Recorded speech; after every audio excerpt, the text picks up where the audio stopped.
colleagues, it is my big pleasure to welcome you here in the Prague Synergy Conference 2013. I would like to welcome you in the name of the Faculty of Philosophy and Science of the Silesian University in Opava, which is the organizer of the conference.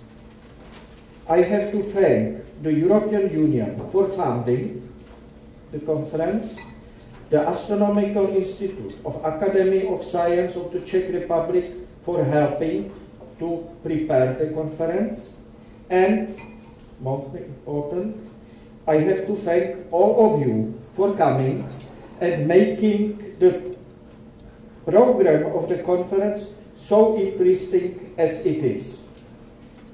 I believe that synergy of these four elements will make the Synergy Conference successful.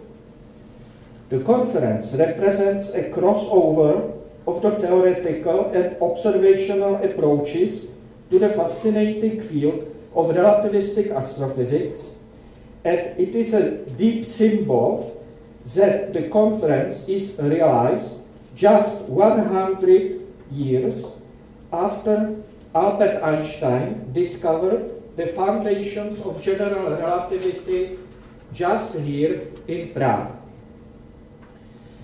For me, it is really fascinating to watch how the purely theoretical science of general relativity from 70s, when I started my scientific work, turns out recently to the theory that could be observationally tested in full details of the farthest limits of the strong gravity, describing such objects as black holes, neutron stars, dark energy. Our conference is directed to the future. Therefore, we concentrate our attention both to the development of theoretical and observational approaches, and it is really very important that due to the development of the observational technique, the regions very close to the horizon of black holes or surface of neutron stars or quark stars can be directly and precisely tested by the X-ray astronomy its relation to the other branches of astronomy.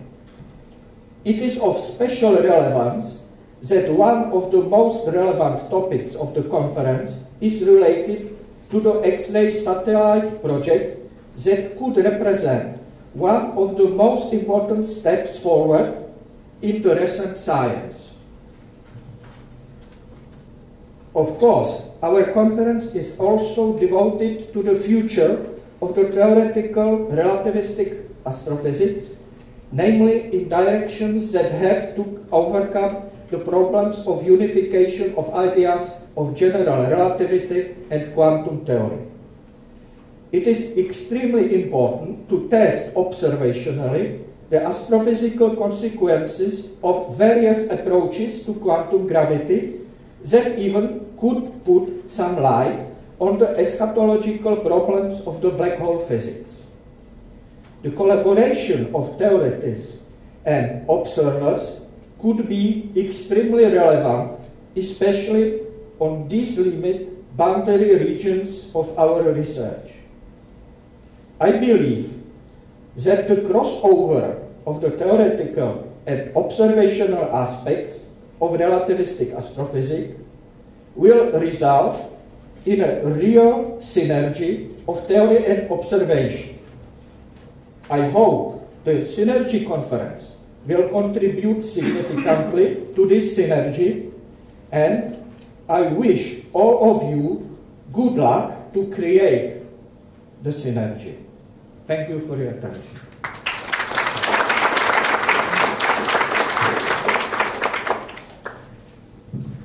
Well, now I would like to open our first session, and I would like to ask Professor Hořava for his talk on quantum gravity.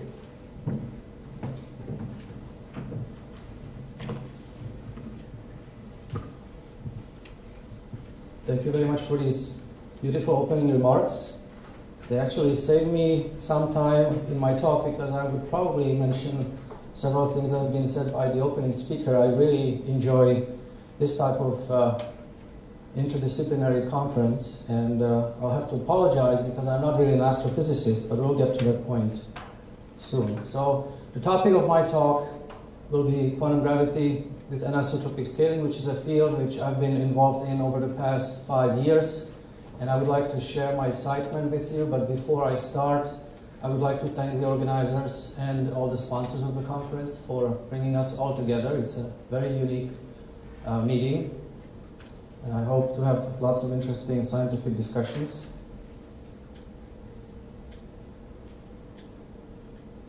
Okay, so as was mentioned by my opening speaker, Prague is really at the forefront of research in fundamental gravity physics for many, many centuries.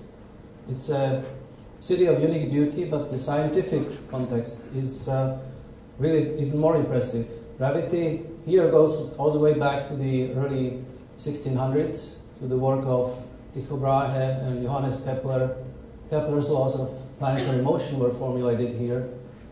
And in 1912, of course, Albert Einstein formulated all the necessary ingredients that later were put together as general relativity when he was in Prague in the 1910s.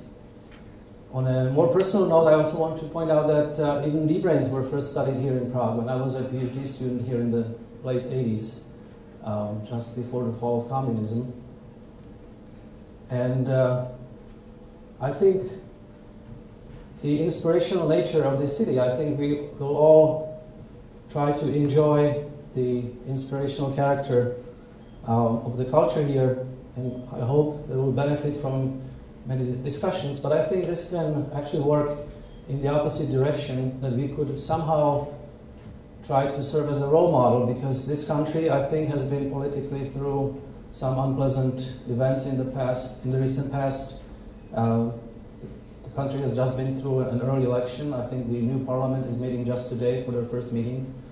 And there has been a lot of frustration over the political situation, the overall corruption, and the greed that dominates the government. I think we as the scientific community can serve as a bright example of how one can actually work towards a common good and common interest, and I hope that the politicians in this country learn from this example. So I wish the country all the best for forming the new government. So let me start with a broader physical motivation why I'm standing here and why I think it's interesting to discuss such remote theoretical concepts as quantum gravity. I'll be talking about my work and the work of other people on something which is commonly referred to as Hořava gravity. I will stick to my favorite name for it, quantum gravity with anisotropic scaling. And I think it's interesting that since this meeting is bringing together so many diverse researchers from many overlapping fields of astrophysics and neighboring fields of physics, observational, experimental, phenomenological, and theoretical, all of these fields are now really coming together, and we finally enjoy living in the era of discovery. And this is true not only in astrophysics, but in high-energy particle physics as well, which is more where I come from. I'm not an astrophysicist, I'm more of a string theorist. When I was here as a PhD student, I was a member of the particle theory group at the Institute of Physics, so my inclinations are closer to high-energy theory. So the discovery of the Higgs boson recently at the LHC is really an exciting opening to some really interesting, exciting future, even though some theorists are getting nervous that we see just the Higgs, no supersymmetry, no fancy extra dimensions, no Kauzak-line excitations. I think it still deserves a lot of respect. It really, if you think about all the features of the Standard Model, it really commands a lot of respect, and I'm really looking at this as an opportunity to broaden the horizons of particle physics, as I will be trying to discuss a little later on. So this era of discovery, where theorists and experimentalists are really coming together and talking about the same thing for the first time in many decades, especially in particle physics, I think that's a very exciting time to be involved in fundamental science. So since this is an introductory lecture, I'll explain why I'm going to talk about less astrophysics and more fundamental questions in how to reconcile gravity with quantum mechanics. In all these synergetic approaches that we are trying to form, where we try to understand the real physical systems, we can, roughly speaking, take two different points of view. And for the lack of a better name, I don't want to give them fancy names, I would call them bottom-up and top-to-bottom. In the bottom-up approach, you start with the real data, observations, build a case, really step by step, look carefully at the phenomenology and try to move your understanding, advance it basically just one thin layer of understanding further from the previous level to the next. Or you can take the top-to-bottom approach where instead of preoccupying your study with the data, you take a step back and consider the more conceptual puzzles.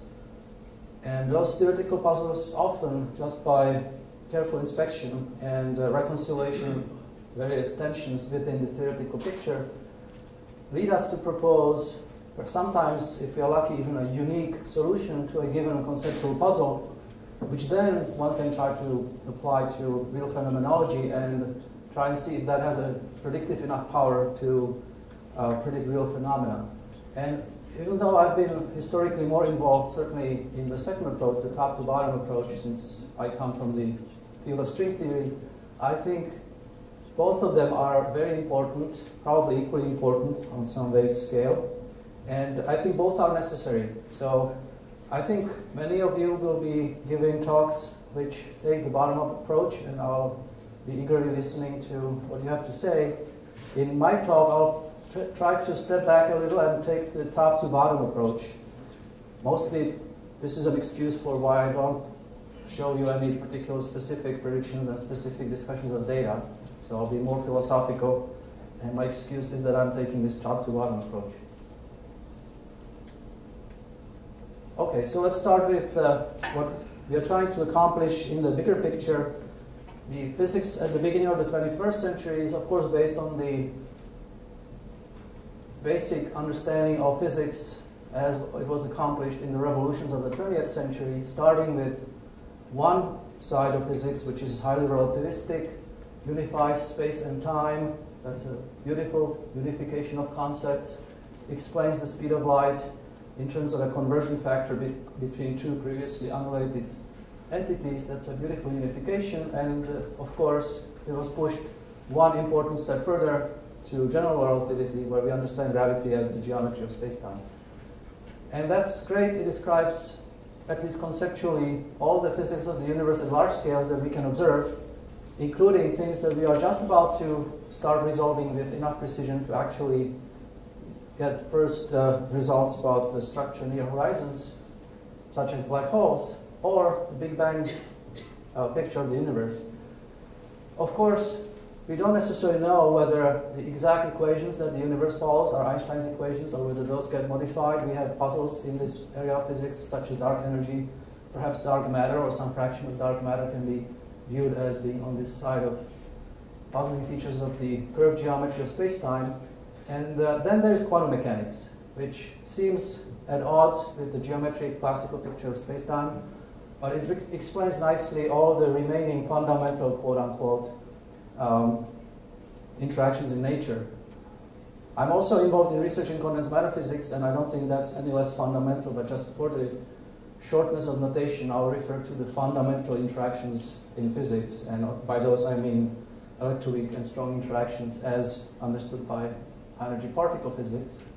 So I'm not suggesting that they are more fundamental than what some of our condensed matter colleagues are working on, but those are the fundamental building blocks of matter as we understand them, so just to explain the philosophy.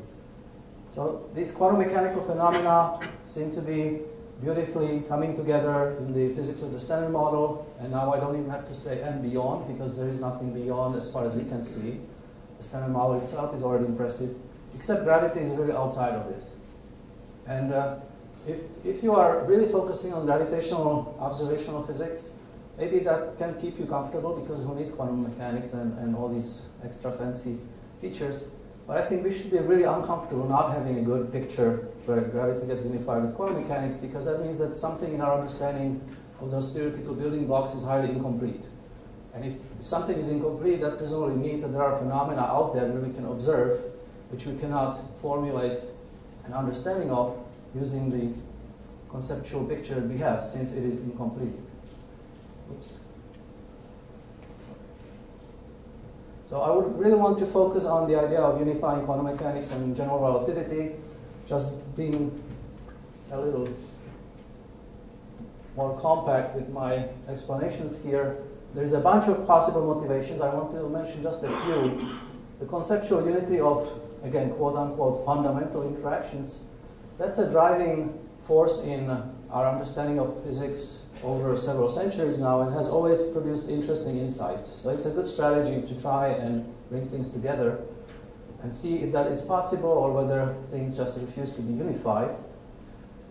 And history of unifications has really led to one revolution after another, going back to things like the understanding of thermodynamics using statistical mechanics and the conversion of the Boltzmann constant into a conversion factor, or things like energy and temperature are no longer two completely separate concepts in physics. And you can ask, how many more revolutions should I expect in physics? If all unifications in the history of physics always explain some previous conversion factor, previous fundamental dimension-full constant of nature as a conversion factor, given some new level of unification, how many more such conversion factors should I expect? And the short answer is there's just one, because we have the Newton constant, the one and final unexplained dimension-full constant of nature, which we can't really explain as a conversion factor successfully yet. And that kind of predicts that there should be one additional final revolution that breaks this separation between quantum mechanics and general relativity, and perhaps G Newton or some combination of G Newton and H bar can be explained as some kind of a conversion factor. String theory, to some degree, accomplishes this, and on that I'll comment a little later. And also there's a small caveat. I'm not sure what to think of the cosmological constant, which I've been thinking about theoretically for at least 2 decades with various more or less successful ideas and proposals. Is this a fundamental constant of nature, or can we actually explain it from first principles? That's one of the leading puzzles in theoretical physics. And of course, finally, the human curiosity point here. I would like to know, just out of my personal curiosity, and I think many people share this view, which of these two paradigms, is it GR or is it quantum mechanics? Which of them is more fundamental, more to the point, or which one needs to be modified? Or perhaps they both need to be modified in order to formulate one unified theory of all these distinct physical interactions. So out of curiosity, it's interesting to address this question. And you always hope that addressing these conceptual questions will eventually produce predictions that are testable or observationally accessible at some point.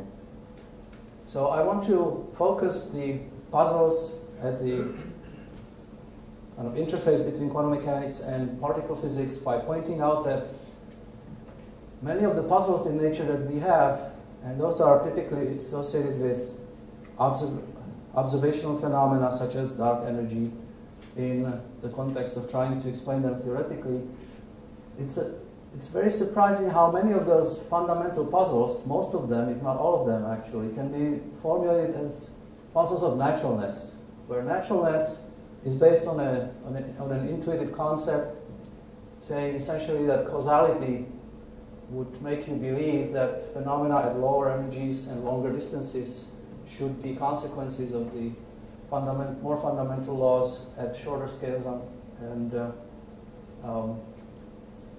higher energies. And this, of course, was made precise as a theoretical principle within quantum field theory by 't Hooft in the 1970s. It's known as the principle of technical naturalness. It has a very crisp meaning, and it has a very firm implementation in quantum field theory. You can decide algorithmically, if somebody gives you a quantum field theory, let's say the standard model, is it natural or not?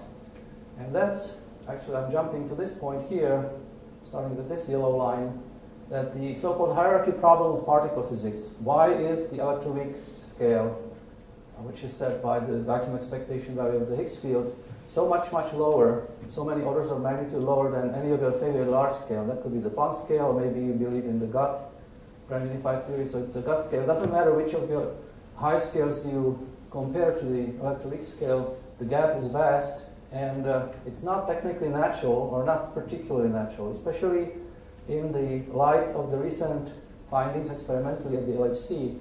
The Higgs, and only the Higgs, the way it shows up at the collider, it really makes many theorists sweat profusely, I would say, because it looks like there is really a lot of tension with the fundamental concept of naturalness.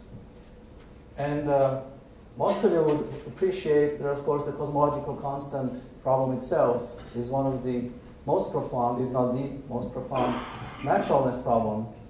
If you have a system which consists of a universe in which, at very short distances, the quantum nature of the vacuum allows quantum fluctuations, and we do live in that universe, there is no question about that experimentally, all the theoretical predictions that we can come up with historically predict that such a universe should wrap up on itself and basically become either very small, of the Planck size roughly, as a back reaction to these quantum fluctuations, or if you want to keep it large, it would at least have to evolve on Planckian timescales. And we certainly live in a much more comfortable universe where any of these dramatic Planckian scale effects don't show up on cosmological evolutions of the universe. And that's a very deep puzzle which virtually everybody has to, at some point, just say, I can't make any progress with any of my physical problems, physical questions, unless I choose to ignore this cosmological constant problem. So we would love to have a good solution to it, but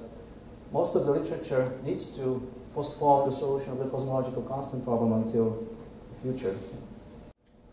So this is, I think, at the core of the interesting tensions between different parts of physics as we witness it now at the beginning of the 21st century.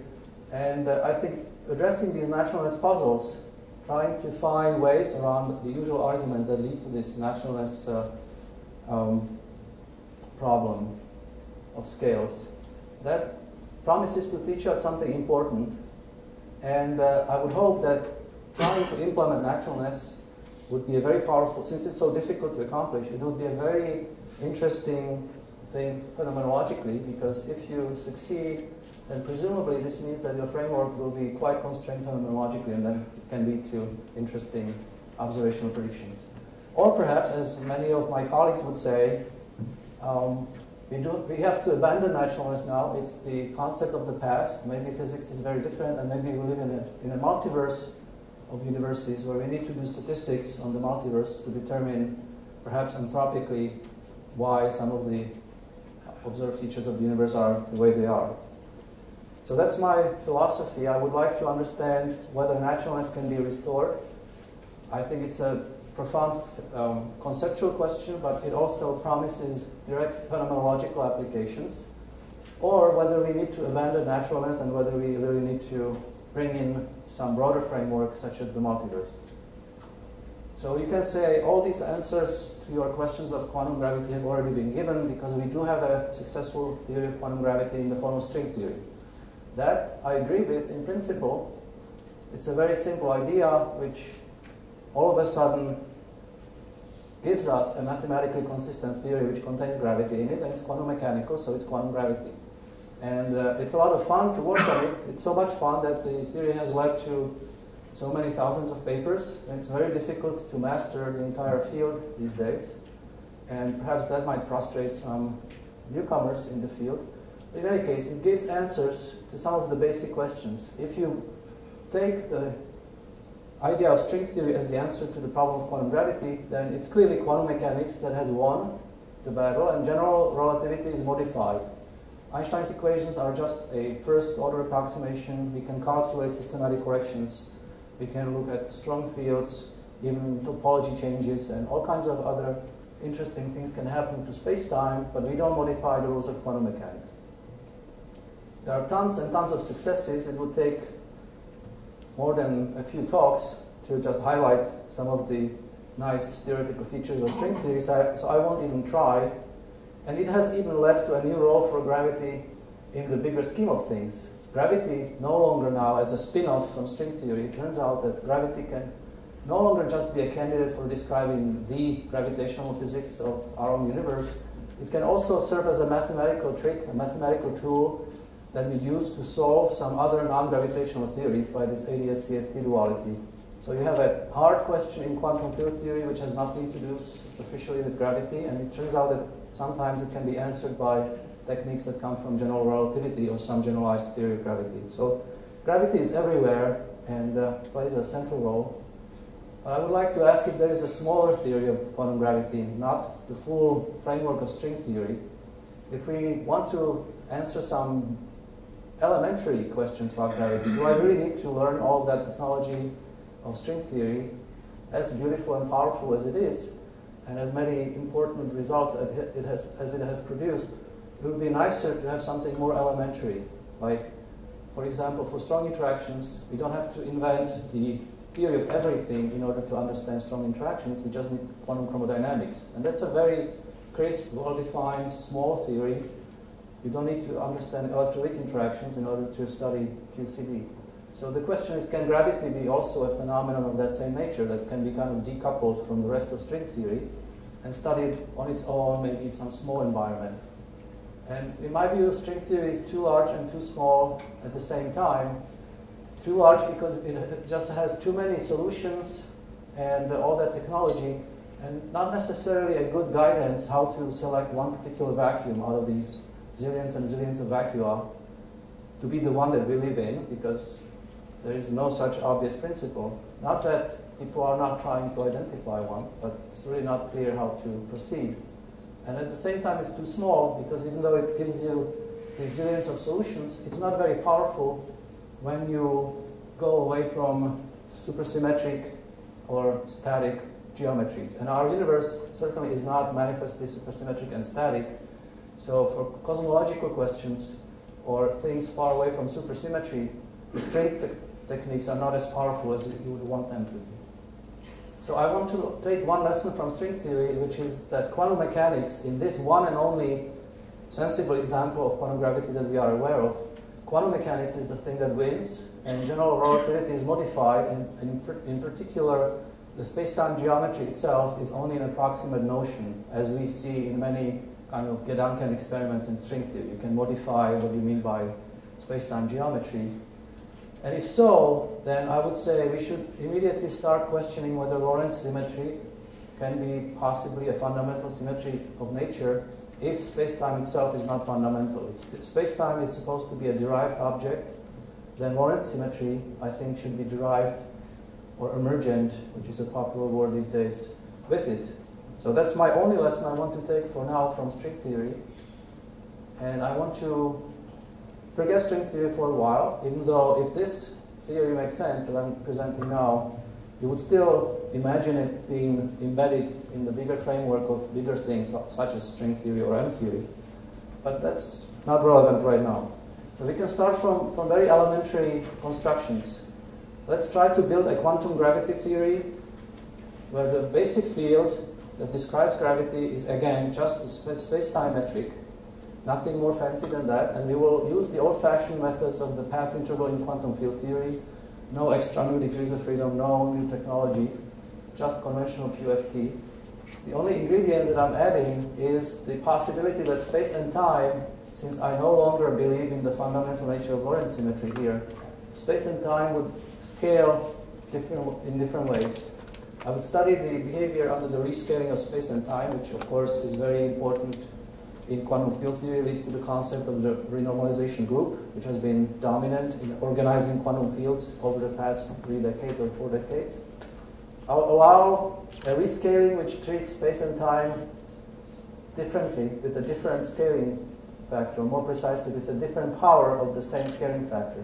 So I introduced this coefficient z, which has been known to play an important role in dynamical critical phenomena and in the area of non-relativistic quantum field theory in condensed matter.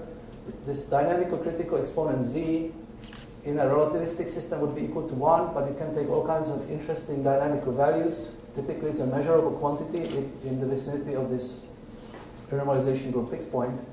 And I would like to ask whether we gain anything by allowing this more general non-relativistic scaling in a theory of a quantum mechanically fluctuating metric field on space-time. So that's, to me, geometry. Geometry means gravity, but this will be quantized using the path integral techniques. So this will be some form of quantum gravity. Whether or not it's relevant to the real world at this point is far from obvious, but conceptually this is a sensible mathematical challenge to try and extend this type of scaling to the theory with propagating gravitons and see what happens. So this is the picture of Evgeny Mikhailovich Lifshitz, who is the Lifshitz of Landau and Lifshitz, just if you were wondering which Lifshitz.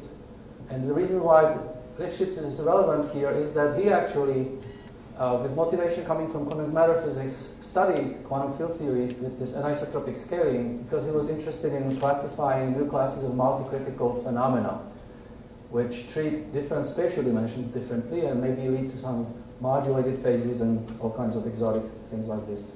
So that's why this approach, I called it quantum gravity at a Lifshitz point, because it's a new approach, again, kind of conservative, rooted in the logic of quantum field theory, just as much as asymptotic safety, the proposal by Steven Weinberg, which has been quite popular in recent years as well. They're both rooted in quantum field theory, and they're both saying maybe we can define quantum gravity at short distances as a UV complete, ultraviolet complete, short distance complete quantum theory of gravity by looking for a renormalization group fixed point, which is described by conventional fluctuating metric fields. And in his case, he insists on a relativistic theory.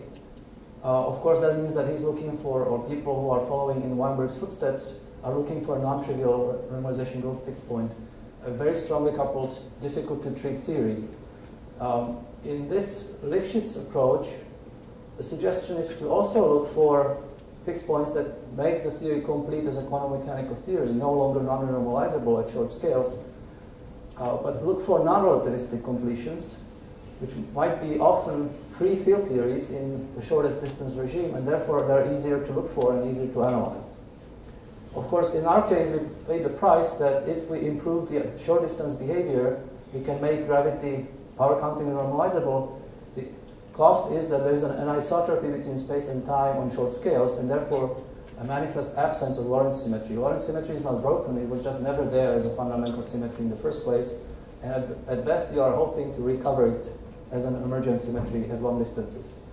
That sounds at first crazy, but it's not as insane as it might sound, because the first thing you see that when you flow the theory from the short distance behavior under whatever symmetry respecting operators you have available, and I won't have time in this talk to discuss the technical aspect of it, I'll just glance a few transparencies.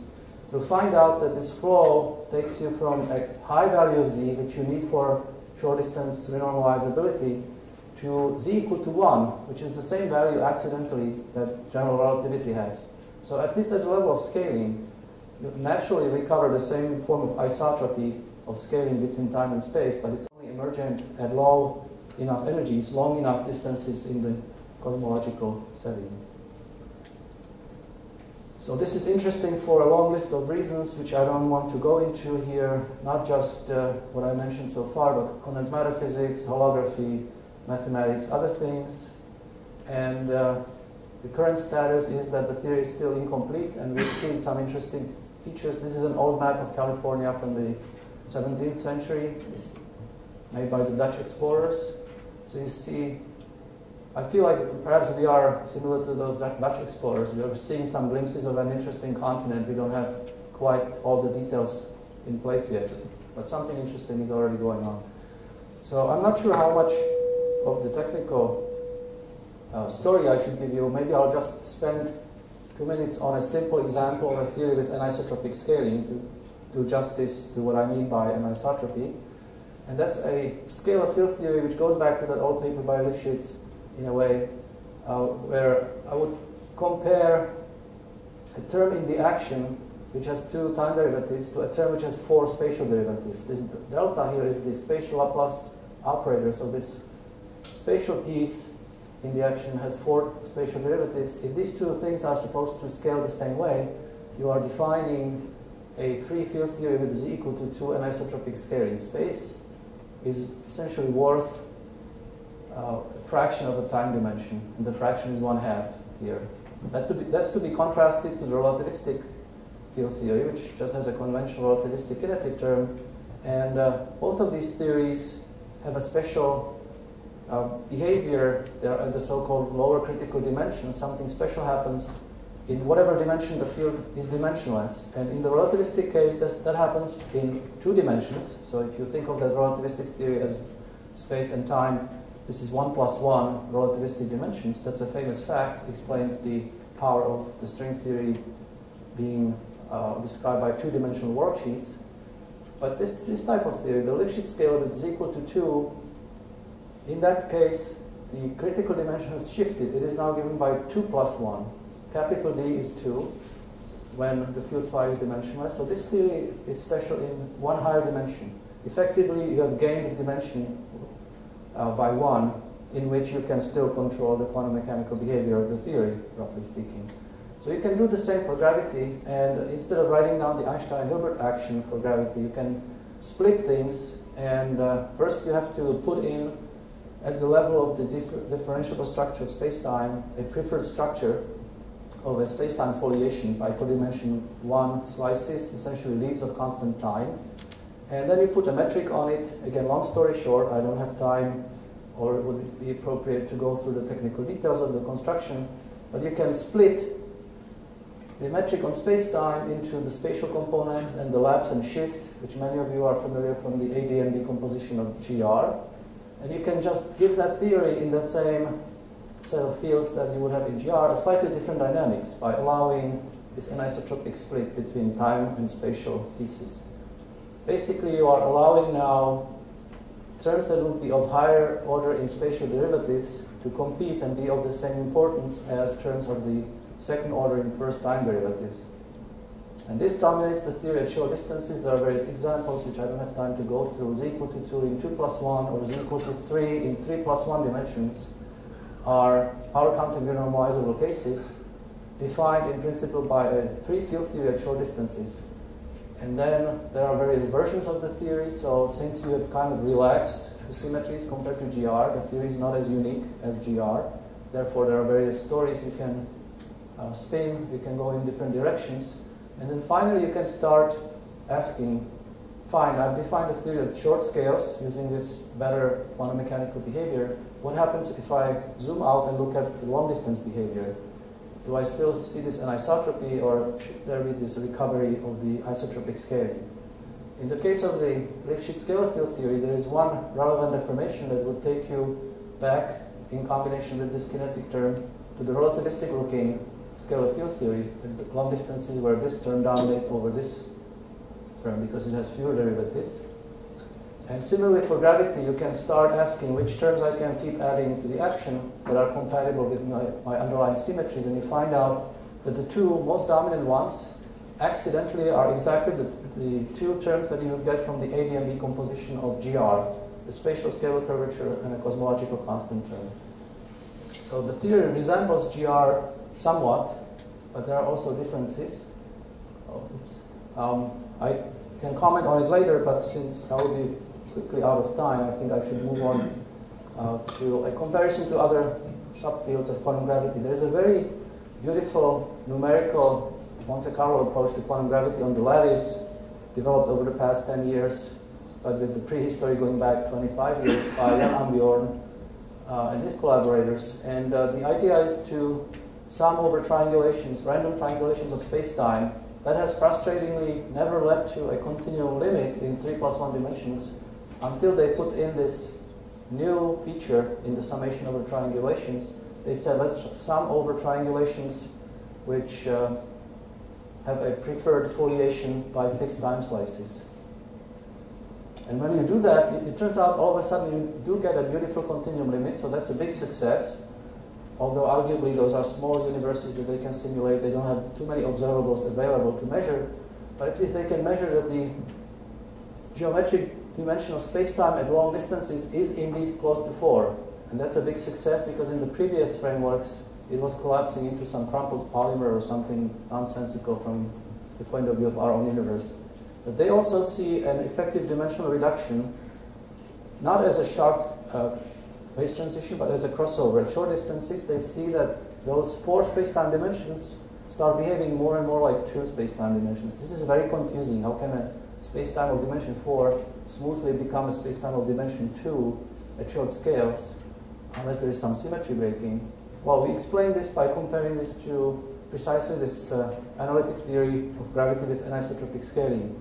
And this difference in the effective dimension is effectively due to the change in the anisotropy of the scaling between space and time. So at short scales, the 3 spatial dimensions effectively count for the scaling purposes as 1 time dimension, and they contribute to the overall space-time dimension of 2.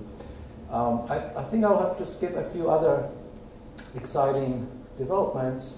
We mapped out the phase structure of these causal dynamical triangulations versus Lifshitz gravity, and we see many similarities. So there are phase diagrams that are staggeringly similar between the lattice approach and our approach.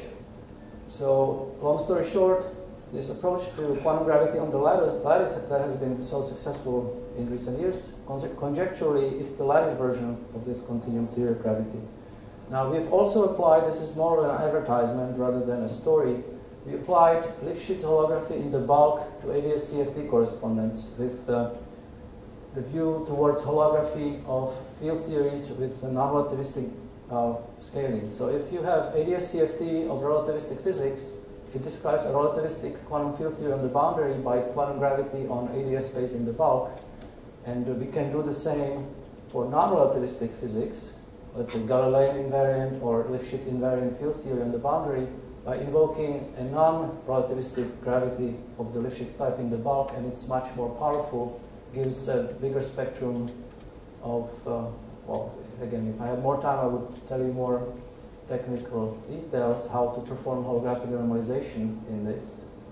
But long story short, this theory of Lifshitz gravity gives, so the main point is here, Lifshitz holography, gravitational duals for non-relativistic quantum field theories is much more natural with Lifshitz gravity and gives you a better handle on a broader class of theories of interest to condensed matter people in principle.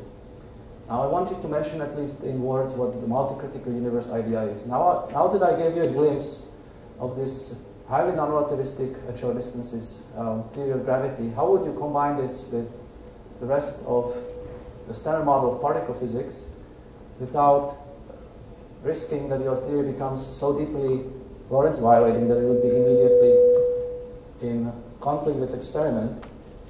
And the idea is to not unify gravity and the rest of the interactions. Instead, I would say we can multiply them. We can allow each of the 2 sectors to do its minimal thing that it needs to do in order to stay quantum mechanically complete. So on the particle side, the standard model, or your favorite beyond standard model extension, is essentially already UV complete, maybe modulo the hypercharge coupling running or other small things which you can easily fix by small embeddings of the standard model into something slightly bigger. So that's already fine. There's Lorentz invariant and already a good quantum field theory which is so perfectly confirmed by experiment. We don't need to touch that at this point. On the gravity side instead, theory of relativistic gravity is UV incomplete, so let's just complete it by this multi-critical gravity with higher anisotropic scaling, and let's just couple these 2 things together in the minimal possible way.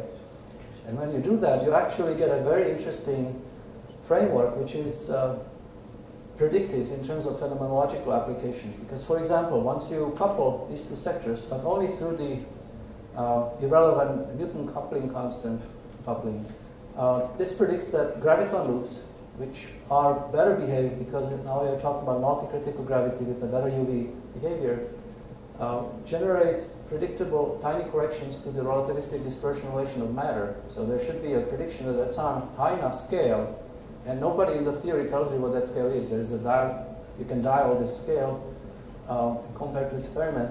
There should be some tiny corrections to the relativistic nature of the dispersion relation of of the matter sector. So this was very exciting, perhaps in 2011, when I was at CERN and the OPERA experiment was announcing that they see superluminal neutrinos. Of course, since then, this result has gone away, and despite the original excitement, now the room looks like this. But that's good, because everybody's celebrating the Higgs discovery, so there's some interesting stuff to work on. And I would give you examples, but again, this is probably technically unnecessary to give you examples of how this leads to interesting refinements of standard concepts, such as symmetry breaking. So you can combine these ideas of multi-criticality and controlled Lorentz violations that come completely from the gravitational sector, are only communicated to the matter sector through some suppressed coupling. And that leads to interesting novelties in puzzles of naturalness. Maybe just to give you an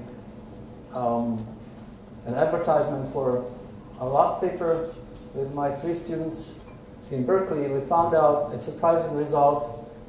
This is nothing to do with gravity. This is just going back to Nambu-Goldstone modes, any generic pattern of symmetry, global symmetry breaking, not even a Higgs. We found out that in non-relativistic theories of Nambu-Goldstone modes, it is very technically possible, technically natural, to have things which have a very small speed of propagation and very low energies. So there's essentially a new hidden symmetry that we discovered, which generalizes in some sense the symmetry that some of you might know from cosmology as the Galilean symmetry, which has been somewhat a little bit of a focal point for a bunch of papers in recent years.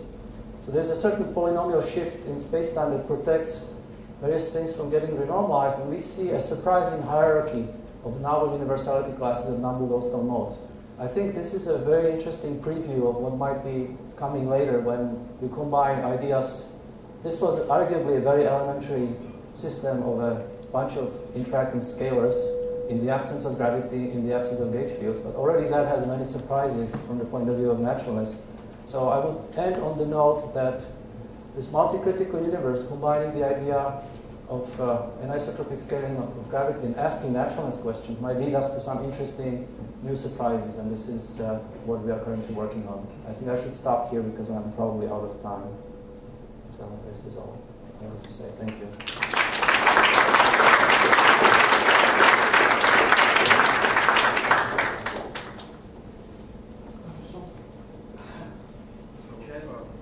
So I'm aware that a number of people are actually trying to test Lorentz invariance. I'm wondering, I don't know nothing about the details. I'm wondering, does it impinge on the things that you've been talking about? Does it constrain any of these things? Absolutely. It constrains, it would probably almost over-constrain many of these basic models that we have studied.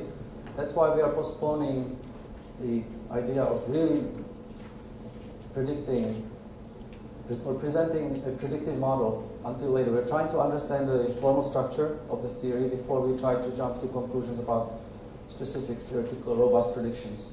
You can very easily take the minimal model of gravity like this and say, if I allow generic couplings, this is already ruled out, or there are bounds on these deviations from the standard theory which are so stringent that this theory might not be interesting. But then it's somewhat similar, in my view, to the history of Yang-Mills gauge theories, where if somebody says I can write down an SU2 gauge theory of massless SU2 gauge fields, then obviously that theory is very quickly ruled out as a theory of the real world. But that doesn't mean that that concept doesn't survive in some more sophisticated framework where you have to go through a layer. For example, one thing I didn't mention here is, and this is important, I should have mentioned it, when you look at the spectrum of the minimal theory of gravity in this context, you get the tensor polarizations of the gravitons, which at low energies would develop a relativistic dispersion relation, but you also have an extra scalar polarization of the graviton. And that also has a gapless dispersion relation.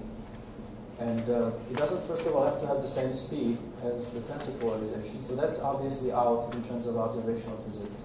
You have to start playing with, what do I do with this scalar? Do I suppress it, try to decouple it from the theory sufficiently that maybe it represents some form of dark stuff? I wouldn't even say dark matter because that's not a realistic candidate. Or do I try to gap it somehow so that there is a decoupling because this guy is effectively very massive? That's very difficult to do. Or do I enhance the gauge symmetry, maybe bigger gauge group will turn this scalar into a gauge artifact, and I'll end up with just the tensors. That we were able to do, but in a model which suffers from some other unpleasant features, lack of predictability, because we could only do that by enhancing the set of fields, and that leads to ambiguous couplings in the theory. So this is probably the reason why I showed that map of California as an island. That you see some interesting features, but you also see things that are obviously not understood properly, or maybe this entire enterprise is just on the wrong, in the wrong direction.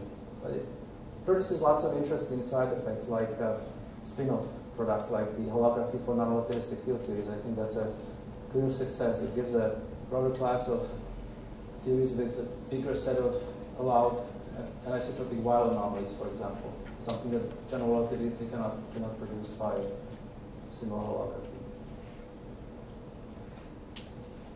Okay, so yeah, you're putting question on the principle of relative, I mean the covariance principle. Now, what is experimental evidence in your view that violates covariance?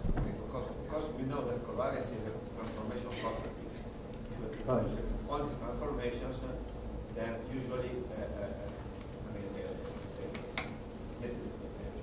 the laws of nature are thought to be laws of covariance. Well, I can always. If you introduce more general transformations, then the transformation, the symmetry property, conservation property is lost. So what in your view is experimental evidence that Lorentz covariance should be dismissed? Well, we don't have any experimental evidence, of course, because there is no test of the validity of any of the Lorentz violating theory experimentally. It would be lovely to have an experimental finding where people would see limits on Lorentz invariance. We haven't seen experimentally any of that. But I think in terms of the symmetries, I would like to distinguish very strongly between gauge symmetries on one hand and real symmetries and global symmetries on the other. So gauge symmetries, I can always just rewrite the theory artificially in a language which would restore full space-time diffeomorphism gauge symmetry, because gauge symmetry is just a redundancy in the description. I can bring it in or take it out. It doesn't change the physical nature of the degrees of freedom. But if the physical thing here is that I don't really care whether Lorentz symmetry is there at the level of the gauge symmetry, but there is indeed a preferred foliation in space-time. And the idea is that in the ideal scenario, we want this information about the existence of the preferred foliation to be only visible to the degrees of freedom which have high enough energy to see the non-relativistic dispersion relation. And that same foliation would be washed out from the observations by the low energy degrees of freedom. So that would be the ideal scenario. And then you can say there is really a measurable feature. And of course, we have the preferred cosmological frame. So it always makes you wonder whether the fact that our universe has a preferred cosmological frame is somehow tied with the idea of eventually not having desired Lorentz symmetry at the fundamental level. Of course, it's a long way to demonstrate something like this, and I'm not sure how to put it in a firm framework, but that's some of the logic behind this.